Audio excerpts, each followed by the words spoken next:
Well, I guess the big question is that everybody seems to want Trey to carry the ball more. Yeah. Shidduch says that. Leffler says that. I do Why don't you too. get the ball more? A lot of times, games just play out the way they do.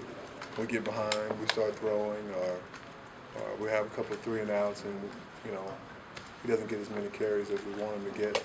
But our objective the last few weeks, objective has been to get him the ball 20 times.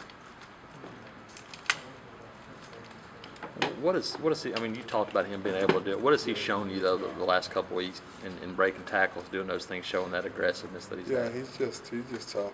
He has some stick-to-itiveness. He has no desire to go down.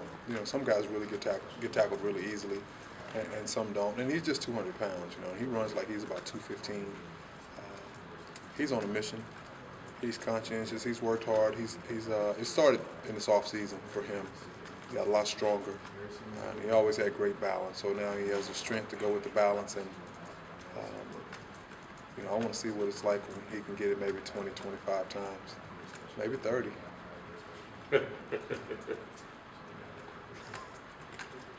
Earlier in the season, you said that you didn't feel yet that any of the running backs could set themselves apart.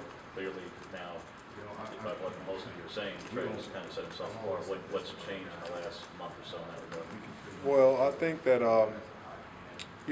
he may be our best player on offense right now. Maybe playing the best of anyone on offense, and I think that's a tribute to him because it's something that he wanted to do. He wants to be really good. He's worked hard to be good, and he's committed. He's committed to Auburn. He's committed to this coaching staff. And again, he just has some intangible qualities that have been showing itself the last couple of weeks. Some things that you can't measure. Some stuff inside of him that I really like, and I'm really proud of him because he's matured a lot in the year that he's been here, year and a half that he's been here, and he worked hard, so he deserves some success. Ontario's still kind of been in his role. Who do you have to kind of be a between the tackles guy behind Trey if you had to get to that right now?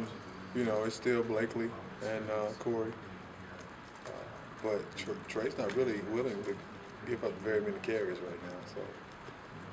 So, and then we do some quarterback runs as well in there, so we'll be able to spell him some. We'll let Jay run in there every now and then, Jay Price. So that helps keeps the defense a little honest. Has he, speaking of Jay Prosh, has he been surprising in any way of how good he is with the football in his hands?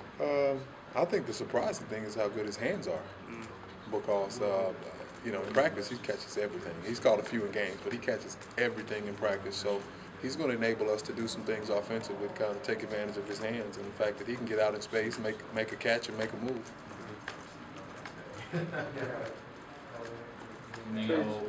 Trey said a couple times that he'd like to get to that 20. He wants more carries, especially in the fourth quarter. That's kind of mentality you want to have out of running back. Yeah.